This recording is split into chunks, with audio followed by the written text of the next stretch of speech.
এই ভিডিওতে আমরা মূলত দেখব কিভাবে পজ অ্যান্ড রিজুম সিস্টেমটা কাজ করে। অর্থাৎ আমরা যখন কোনো গেম খেলি আমরা ডেফিনেটলি দেখি সেখানে গেমটা পজ করার জন্য বা আবার ক্লিক দিলে যেন রিজুম হয়ে যায়। সো এই পজ অ্যান্ড রিজুম সিস্টেমটা মূলত আমরা এই ভিডিওতে দেখব। সো ফার্স্টে আমরা ইউনিটিতে চলে যাই। সো আমরা এই সিনটাতেই করতে পারতাম। অ্যাকচুয়ালি আমরা আগের যে পর্বটা ছিল সেই পর্বে আমরা দেখেছিলাম যে কীভাবে কালেক্টিবল অবজেক্টস তৈরি করা যায়। সো আপনারা চাইলে ওই ভিডিওটা দেখতে পারেন এবং এইখানে যে মুভমেন্ট সিস্টেমটা আছে সেটাকে কীভাবে পজ করা যায় বা গেমটা রান অবস্থায় কীভাবে পজ করবো সেটাও দেখতে পারতাম। বাট আমি যদি এই ভিডিওতে স্পেসিফিক্যালি কেউ আসেন তাহলে সেটার জন্য আমি এখানে নতুন একটা সিন করে নিচ্ছি। সো আমরা জাস্ট এখানে পজ সিস্টেম নামের একটা সিন তৈরি করলাম। আপনারা নতুন প্রজেক্ট করলেও সেম অনুযায়ী করতে পারবেন। দেন এখানে আমরা যেটা করব, আমরা একটা প্লেয়ার বা কিউব নেব যেটাকে আমরা প্লেয়ার হিসেবে নাম দেব এবং এটাকে ট্রান্সফর্মটা আমরা যেটা করতে পারি আমরা রিসেট করে মাঝখানে নিয়ে আসি।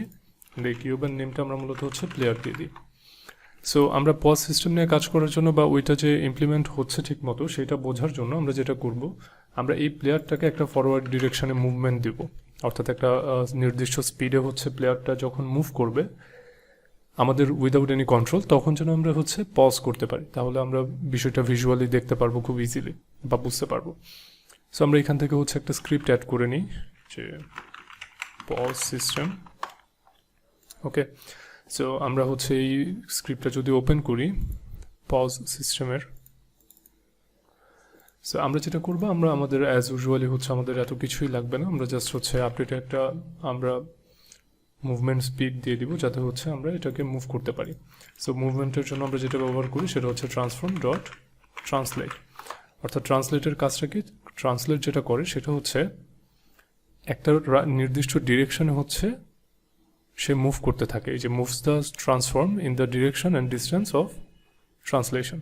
সো এই জন্য আমরা যেটা ব্যবহার করব সেটা ট্রান্সফর্ম ডট ট্রান্সলেট। এখন আমরা যে ডিরেকশনটাতে মুভ করব সেটা একটা ভেক্টর 3 ডিরেকশনে মুভ করব, নিউ ভেক্টর 3। এবং সেখানে আমরা যেটা করব, আমরা যেহেতু তিনটে অ্যাক্সিস, সো তিনটে অ্যাক্সিসের মধ্যে কোন অ্যাক্সিসে মুভ করব সেটা আমরা একটু দেখে নিই। সো আমরা যেটা করব, আমরা এটা আমাদের এক্স অ্যাক্সিস। সো আমরা জাস্ট যেটা করব এক্স অ্যাক্সিসে মুভ করব। সো এটা যখন এদিকে মুভ করতে থাকবে তখন আমরা যেটা করব টাইম স্কেলের মাধ্যমে বা আমরা একটা পজ সিস্টেম তৈরি করব যেটার মাধ্যমে গেমটা পজ হয়ে যাবে। সো আমরা যেটা করব, আমরা এখানে একটা স্পিড দিয়ে দিব। আর আমি চাইলে এখানে কিন্তু একটা স্পিড ভ্যারিয়েবল নিতে পারি। সো এবং ওইটার মধ্যে আমরা স্টোর করে দিতে পারি যে স্পিডটা। সো আমরা এটা যেন আমাদের ইন্সপেক্টর থেকে কন্ট্রোল করতে পারি, সেজন্য এটা সিরিয়ালাইজ করে দিলাম। ওকে, সো এইখান থেকে আমরা যেটা করব, আমরা এখানে এক্স অ্যাক্সিসের স্পিড দিয়ে দিলাম। তারপর বাকি যে দুইটা অ্যাক্সিস আছে সেইখানে আমাদের স্পিডের দরকার নেই, সেটা দিয়ে দিলাম। এবং আমরা এটার সাথে time dot delta time multiply করে দিলাম। সো এখন যদি আমরা এডিটরে যাই এবং যদি দেখি তাহলে দেখতে পারবো যে এখানে একটা ফিল্ড এসে গেছে, সেটা স্পিডের। সো আমরা এখানে যদি 10 দিয়ে দিই এবং যদি আমরা গেমটা প্লে করি,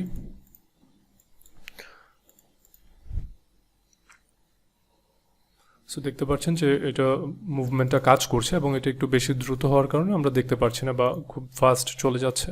সো আমরা যেটা করতে পারি, এটাকে আমরা 5 দিলাম। এখন যদি আমরা প্লে দিই তাহলে দেখতে পারবো যে আমরা বুঝতে পারবো যে এটার মুভমেন্টটা।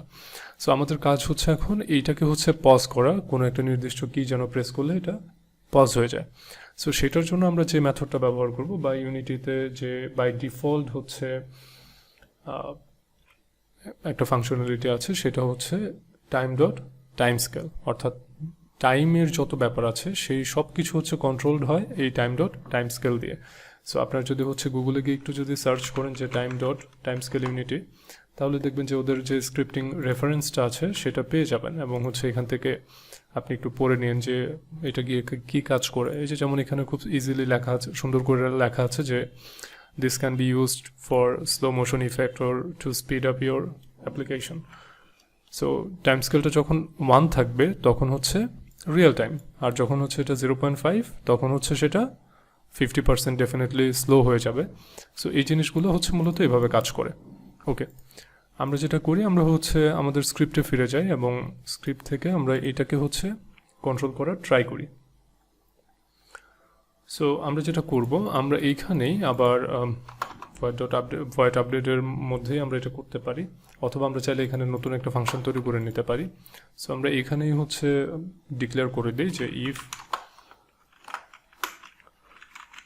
input.get key ডাউন, যখন কিটা প্রেস করা হবে তখন হচ্ছে আমরা যেটা করব, বা আগে হচ্ছে আমরা একটু ডিফাইন করে নিই যে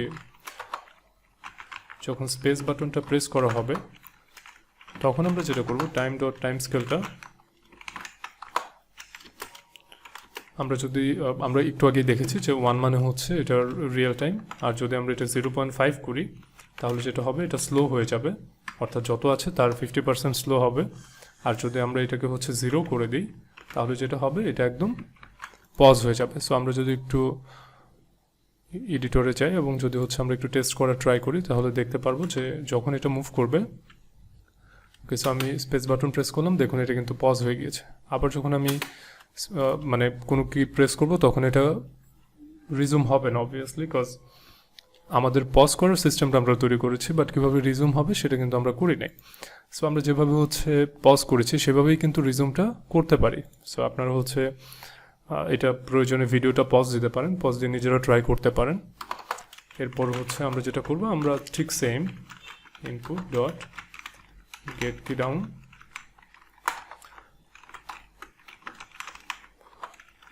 কিবোর্ড ডট আর, অর্থাৎ আমরা যদি আর কি প্রেস করি তাহলে হচ্ছে আমাদের গেমটা রিজুম হবে। সো আমরা যদি এখানে time scale, okay, so time scale is equal to আবার আমরা 1 করে দিই, তাহলে কি হবে, আমরা পজও করতে পারবো এটাকে, আবার হচ্ছে রিজুমও করতে পারবো। সো আমি যদি এখন প্লে বাটনে প্রেস করি তাহলে দেখতে পাচ্ছেন এখন আমি স্পেস বাটনে প্রেস করলাম এটা পজ হয়ে গেল, আর বাটনে প্রেস করলাম এটা রিজুম হয়ে গেল। ঠিক আছে, সো এভাবে মূলত আপনারা হচ্ছে টাইম স্কেল নিয়ে কাজ করতে পারেন। সো আশা করছি আপনার ভিডিওটা বুঝতে পেরেছেন, আর হচ্ছে যদি না বুঝেন তাহলে কমেন্ট বক্সে জানাতে পারেন, এবং আমাদের যে ফেসবুক একটা গ্রুপ আছে সেটাতে জয়েন হয়ে ভিজুয়ালি পোস্ট করতে পারেন।